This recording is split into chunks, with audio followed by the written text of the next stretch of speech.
She is Liska. So Liska, came to my group with basically, one stamp of approval. She did her undergraduate at Penn State and did research with Ralph Colby. Many of you don't know who that is. But he's one of the few people in the world that I respect in the rheology domain, and she was trained by him. So she didn't have to convince me to recruit her into the group. In fact, I decided that she is worth making the time for because she came to the group trained in a way that was really, truly special. And as we've learned in the last 4 years, she's a really incredibly special person, and I think your PhD committee got to see a little bit of that on Monday. So she successfully defended her thesis. So this is not the case where we give it a Puma and say, wait a minute. She's already done. She's already done. So congratulations.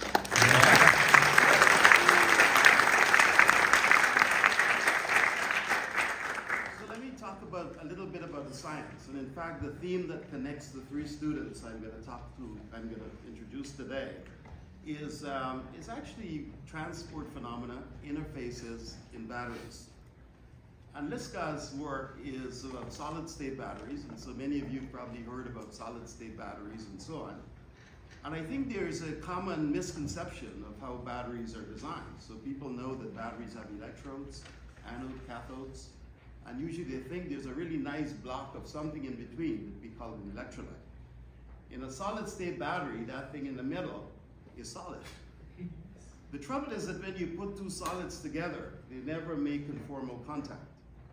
And when the purpose of one of the solids, the electrolyte, is to move very small ions from one state to the other, those interfaces are deadly. You pay a price for them.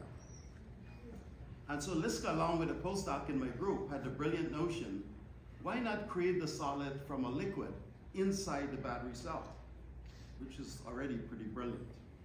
And so what they did is started off with a liquid that can undergo what's called ring opening polymerization. So salt that you put in the battery electrolyte takes a liquid electrolyte and makes it into solid everywhere. And it's one of the most brilliant discoveries I think I've seen in my field for quite a long time. But of course, the most brilliant things, it has a sort of a soft underbelly, as they say. And the soft underbelly is that just as easily as the liquid becomes a solid, it wants to actually reverse. And so in general, you have an equilibrium between the solid formation and reversion to the liquid.